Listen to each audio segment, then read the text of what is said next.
Dans cette session, nous allons voir le premier des 4 standards qui forment les Web Components, à savoir les éléments personnalisés. Les éléments personnalisés permettent de créer des balises HTML différentes des balises traditionnelles dans vos pages web selon les besoins de votre application. Vous vous demandez sûrement quel est l'intérêt de ces éléments personnalisés, étant donné que vous pouvez déjà mettre dans votre code une balise nommée « une balise inventée » et appliquer dessus du JavaScript ou même du CSS. Dans l'exemple ci-dessous, à la ligne 2, nous créons une balise nommée « une balise inventée » qui n'existe pas en HTML standard.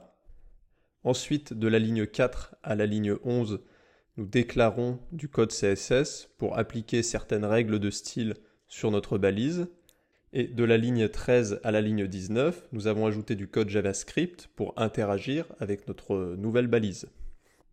Alors, je vous recommande tout de suite de ne jamais faire ce que vous voyez à l'écran, et ce pour plusieurs raisons. La première, c'est que votre code n'est pas valide.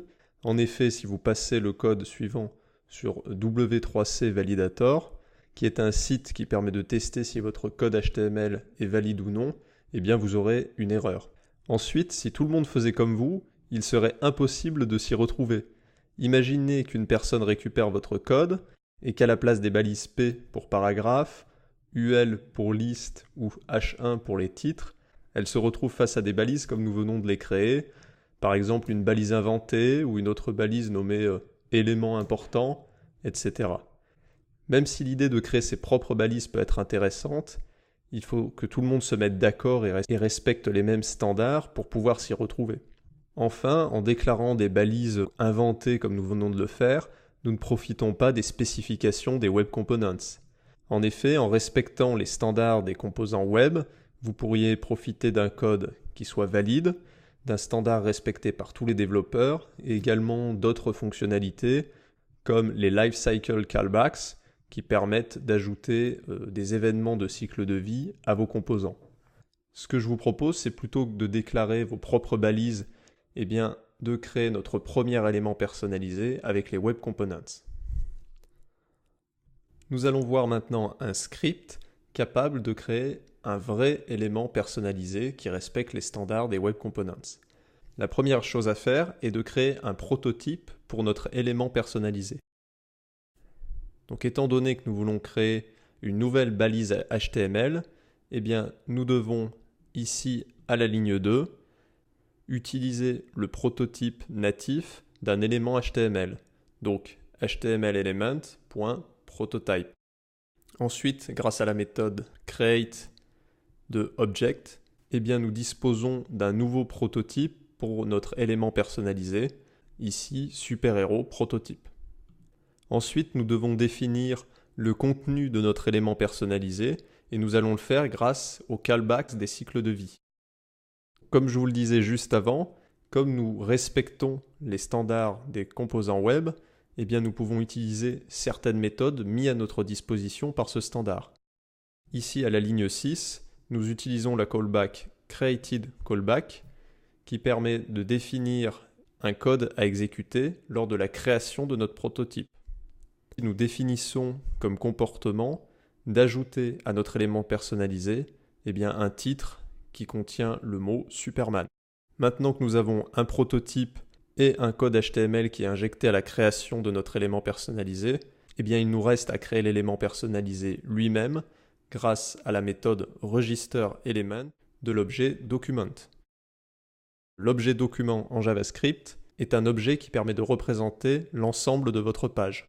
Vous pouvez utiliser ce mot-clé à n'importe quel endroit dans vos fichiers JavaScript pour appeler l'objet qui représente la page. Ensuite, vous devez passer deux choses à cette méthode registerElement, un nom et un prototype. Donc le nom de notre élément personnalisé sera super-héros, ici à la ligne 11, et nous lui passons comme prototype le prototype que nous avons défini à la ligne 2 pour dire que notre élément personnalisé hérite bien d'un élément HTML. Enfin, à la ligne 16, nous appelons document qui permet de représenter la page, comme nous l'avons vu juste avant. Nous appelons la propriété body qui permet d'appeler le corps de la page. Et ensuite, nous appelons appendChild qui permet d'ajouter un nouvel élément enfant au corps de notre page. Nous lui passons comme paramètre une nouvelle instance de notre élément personnalisé, ici new super heroes element, et donc comme nous venons d'instancier un nouvel élément personnalisé, eh bien la callback de la ligne 6 est appelée, et donc le template HTML de la ligne 7 est injecté dans notre nouvel élément personnalisé. Ce que je vous propose maintenant, c'est de voir cet exemple théorique appliqué dans un cas réel. Nous allons donc nous rendre dans un nouveau fichier, index.html, et ce fichier est une page HTML classique qui permet d'illustrer la création d'un élément personnalisé. De la ligne 8 à la ligne 18, nous avons injecté le script de l'exemple que nous venons de voir. Ce que nous pouvons faire maintenant, c'est de lancer cette page HTML dans un navigateur et voir si notre élément personnalisé a été instancié et ajouté à la page ou non. Donc nous voici sur notre page index.html. Comme vous pouvez le constater, il y a bien Superman en titre, et si vous ouvrez la console de développement de votre navigateur, eh bien ici vous pourrez voir un nouvel élément Super Hero, qui est notre élément personnalisé que nous avons créé, et à l'intérieur, eh bien il y a le template que nous avons injecté avec la callback created callback, et qui a injecté le code HTML que nous avions défini à l'intérieur de l'élément personnalisé. Nous avons donc bien créé un nouvel élément personnalisé, Super Hero, avec un template que nous avons défini. L'avantage que nous avons par rapport à notre balise, une balise inventée dans le premier exemple, eh bien c'est que ce code est parfaitement valide. Si maintenant nous nous rendons sur le W3C Validator afin de vérifier que notre élément personnalisé est bien du HTML valide, eh bien nous allons être agréablement surpris. Si vous vous rendez sur cette page, j'ai mis le lien en description, et que vous passez votre fichier index.html,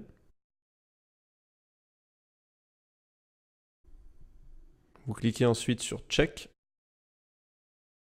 Comme vous pouvez le constater, notre code HTML est parfaitement valide et il ne contient pas d'erreur.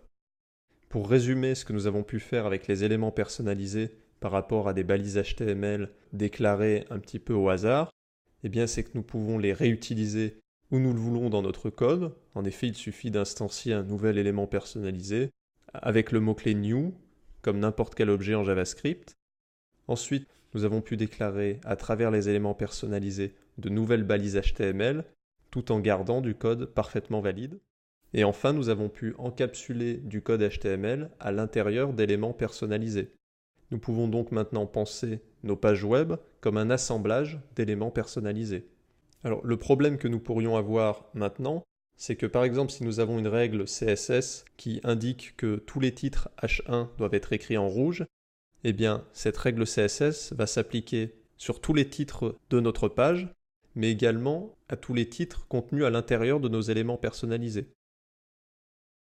Donc, rassurez-vous, le standard des composants web a prévu ce cas, et donc dans la session suivante, nous allons voir comment définir un contexte local pour nos règles CSS grâce au DOM de l'ombre. Je vous retrouve donc dans la session suivante pour voir ce qu'est le DOM de l'ombre.